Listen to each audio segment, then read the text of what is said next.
आज हमारी जो है टाउन वेंडर कमेटी जो पॉलिसी है उसके तहत जो है मीटिंग हुई है, जिसकी कमेटी की फॉर्मेशन माननीय अध्यक्ष हिमाचल प्रदेश श्री कुलदीप सिंह पठानिया जी ने की, और जिसमें सभी मेंबर्स, इसमें अनिरुद्ध सिंह जी, विक्रमादित्य सिंह जी, हमारे अनिल शर्मा जी, रणधीर शर्मा जी और सतपाल सत्ती जी और हमारे हरीश जनार्था जी, सभी मेंबरों ने जो है आज उपस्थिति दर्ज की और विस्तृत रूप से इस पे गहन विचार जो है वो किया गया है। कोई 2 घंटे तक जो है ये मीटिंग चली है और उसमें यूडी डिपार्टमेंट ने, अर्बन डेवलपमेंट डिपार्टमेंट ने जो गवर्नमेंट ऑफ इंडिया का वेंडर्स एक्ट है उसके बारे में विस्तृत जानकारी जो है वो कमेटी को दी है, क्योंकि ये सेंट्रल एक्ट है और 2016 में जो है HP स्ट्रीट वेंडिंग रूल्स जो हैं वो हिमाचल सरकार ने बनाए, उसके बारे में भी विस्तृत रूप से हर पहलू पे जो है डिपार्टमेंट ने कमेटी को जानकारी दी है। इसके अलावा जो है HP स्ट्रीट वेंडिंग स्कीम भी जो है वो 2016 में जो है बनाई गई है, उसमें क्या क्या प्रावधान किया गया है, क्या क्या रूल्स और क्या क्या पॉलिसीज़ है और किस तरह से इसकी इम्प्लीमेंटेशन होनी है, उसके बारे में विस्तृत जानकारी की गई है। सभी मेंबर्स ने एक एक करके सारे इश्यूज़ को डिस्कस किया है और सजेशंस दिए हैं, डिपार्टमेंट को सजेशंस दिए हैं, कुछ चेंजेस के लिए दिए हैं, कुछ क्लैरिफिकेशन मांगी है। और नेक्स्ट मीटिंग जो है हमने जो है 4 नवंबर को रखी है और साथ ही कमेटी ने ये भी निर्णय लिया है कि हम जो है लोगों की जो राय है, पब्लिक की राय है, वेंडर्स की राय है, इस विषय पे जो है पब्लिक की क्या ओपिनियन हो, उसके लिए भी हमने जो है डिपार्टमेंट को कहा है, प्रिंसिपल सेक्रेटरी यूडी को कहा है कि उसमें अखबारों के माध्यम से और सोशल मीडिया के माध्यम से, ईमेल के माध्यम से जो भी हिमाचल प्रदेश की जनता के सजेशन है वेंडर पॉलिसी के बारे में, उसमें जो है वो कमेटी को लिखित रूप में जो है वो कमेटी को दे और कमेटी के समक्ष जो है सभी लोगों जो इसमें चाहे ऑब्जेक्शंस होंगे, चाहे सजेशंस होंगे या कोई राय होगी, वो कमेटी के समक्ष जो है रखी जाएगी और उन सारे पहलू पे जो है कमेटी जो है वो विचार करके जो है आगे बढ़ेगी। क्योंकि जो ये वेंडर पॉलिसी है इसमें बहुत सारे इश्यूज़ हैं, क्योंकि इसकी इम्प्लीमेंटेशन तो जो है अर्बन बॉडीज़ ने करनी है, चाहे म्यूनसिपल कॉरपोरेशन है, चाहे म्यूनसिपल कमिटीज़ है, चाहे NACs है, उन्होंने इम्प्लीमेंटेशन करनी है। और जो टाउन वेंडर कमेटी बनती है उसको जो है ये पावर्स दी है, वो किस तरह से उसको इम्प्लीमेंटेशन करेगी। जो जोन्स आइडेंटिफाई किए जाएंगे वेंडर्स के लिए, जोन आइडेंटिफाई किए जाएंगे जहाँ पे उनको म्यूनसिपल कमेटी या कॉरपोरेशन लैंड अलॉट करेगी और कितना देगा, कितना देंगे, क्या रेट्स होंगे, किस किस कैटेगरीज को दिए जाएंगे, वो सारे के सारे चर्चा पे विस्तृत रूप से जो है कमेटी ने जो है वो सजेशन किया है। एक सजेशन कमेटी में ये भी आया है, क्योंकि जो वेंडर्स हैं वो पूरे हिमाचल प्रदेश में ग्रामीण क्षेत्रों में भी, पंचायतों में भी, टाउन एरियाज़ में भी, साडाक एरियाज़ में भी जाते हैं, तो उनके लिए भी जो है कोई वो उनके कंट्रोल या उनको रेगुलेट करने के लिए भी कोई ऐसा प्रोविज़न नहीं है।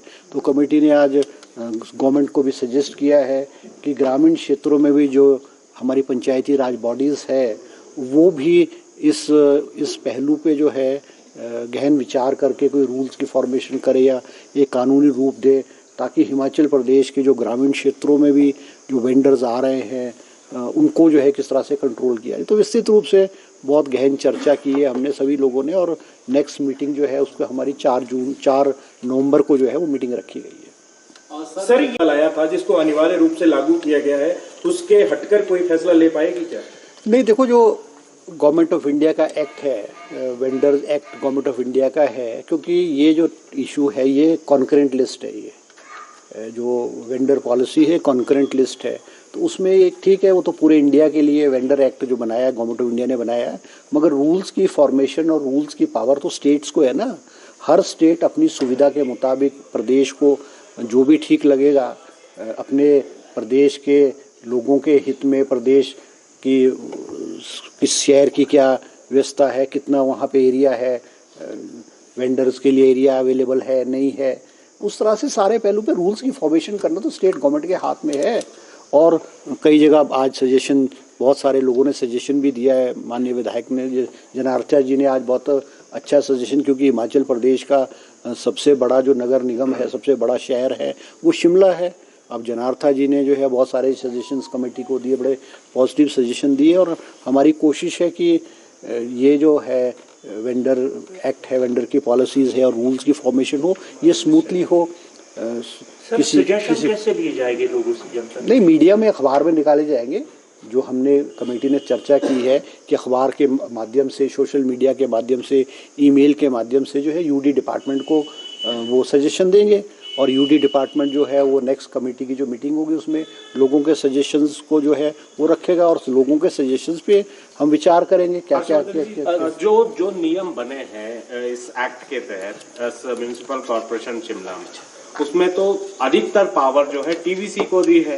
नहीं देखो, वो टीवीसी का रोल कितना रहेगा इसमें, नहीं देखो, इस पर आपने विचार किया? नहीं, हमने आज देखो, हमने from the very top to the bottom level बहुत चर्चा, बहुत माइन्यूटली चर्चा की सभी सदस्यों ने, और टीवीसी वाला रोल भी है, टाउन जो वेंडर कमेटीज़ है उनको पावर है, उसकी क्या संख्या होगी, किस तरह से उसकी इम्प्लीमेंटेशन होगी। अब ये रूल्स की फॉर्मेशन तो कमेटी करेगी ना। अब म्यूनसिपल कॉर्पोरेशन शिमला ने तो शुरुआत कर दी है, म्यूनसिपल कॉर्पोरेशन शिमला ने शुरुआत कर दी है, मगर जब कमेटी रूल्स की फॉर्मेशन करेगी तो it will be implemented by all the municipal corporation and municipal committees. अब उसमें चेंज करना है, नहीं करना है, क्या करना है, ये तो कमेटी तय करेगी ना। कोई समय सीमा बांधी है? सर, एक जो इशू भी हुआ पहलू है सर, उसको लेकर कोई चर्चा नहीं देखो, बहुत सारे इश्यूज हैं। मैं हर बात देखो आपके यहाँ नहीं, मीडिया में नहीं कह सकता। हर विषय पे बहुत चर्चा हुई है, और हर चीज़ों का हमने लीगली भी उसको स्टडी करना है। बहुत सारी चीज़ों का हमको लीगल ओपिनियन लेने की भी ज़रूरत है। बहुत सारी चीज़ों पे चर्चा हुई है। अब वो लीगली उसका क्या होगा, लीगल ओपिनियन लेने के बाद वो करेंगे। अगर हमें लीगली लगेगा कि वो लीगली पॉसिबल है तो वो करेंगे। अब जो चीज़ इलीगली नहीं होगी या लीगल लॉ डिपार्टमेंट की ओपिनियन आएगी कि इट इज़ नॉट पॉसिबल, तो हम नहीं कर पाएंगे, क्योंकि अभी तो हमारी फर्स्ट मीटिंग हुई है। अभी हम इसमें विस्तृत रूप से हर पहलू पे चर्चा कर रहे हैं। अब अंदर क्या हुई चर्चा, क्या नहीं हुई, वो मैं हर चीज़ थोड़ी डिस्क्लोज करूँगा। डिस्क्लोज तो तब होगी व्हेन इट विल फाइनलाइज्ड। और आज इस सारे कमेटी में जो सदस्य हैं सारे के सारे सीनियर लोग हैं। हम तीन मिनिस्टर्स हैं, अनिल शर्मा जी हैं, सतपाल सत्ती जी हैं, रणदीप शर्मा जी हैं, सारे के सारे सीनियर और बड़े एक्सपीरियंस्ड लोग हैं। तो वो पूरे प्रदेश के हित में, पूरे हिमाचल प्रदेश के हित में जो भी होगा उसका फैसला कमेटी लेगी। कोई समय भी आपने नहीं, हमने निश्चित समय, कितने समय में आप जो है अपनी रिपोर्ट? नहीं, हम तो देखो ऐसा ना कि हमने आज सजेशन जो बहुत सारे सदस्यों ने ये कहा है कि पब्लिक ओपिनियन, पब्लिक क्या सोचती है, पब्लिक क्या चाहती है, वो भी कमेटी को जानना ज़रूरी है। अब वो हमने कहा है कि वो मीडिया में, अखबार में एडवर्टीजमेंट आएगी, न्यूज़पेपर्स में आएगी, और लोगों को टाइम दिया जाएगा वो कि भी अपनी सजेशंस है, ऑब्जेक्शंस है या व्हाट दे थिंक, वो लिखित रूप में देंगे, यूडी डिपार्टमेंट को देंगे। आप ईमेल के माध्यम से भी आप अर्बन डेवलपमेंट डिपार्टमेंट को भेज सकते हो, आप सोशल मीडिया में भी आप दे सकते हो। तो हम वो सारी की सारी चीज़, क्योंकि पब्लिक ओपिनियन इज़ इम्पॉर्टेंट, हम तो बैठ करके अपना आप कर लेंगे, मगर पब्लिक की राय जानना भी कमेटी ने जो उचित समझा है। और 15 दिन का है, शायद 10-15 दिन का है कि कमेटी की जो सजेशंस हैं वो कमेटी को आएंगी। तो 4 नवंबर को हमने नेक्स्ट मीटिंग रखी, उस पर हम विस्तृत रूप से चर्चा करेंगे, और हो सकता है 4 जून को हम इसको में फैसला कर लें, 4 नवंबर को हम इसका फैसला कर लेंगे। अगर कमेटी को ऐसा लगा कि कमेटी को क्लैरिफिकेशंस है या कोई लीगल ओपिनियन लेनी है या कोई और जानकारी, तो हो सकता है एक आधी मीटिंग और भी कर देंगे, मगर हम जल्दी कर देंगे इसकी जो रिपोर्ट सबमिट गवर्नमेंट को। ठीक है जी।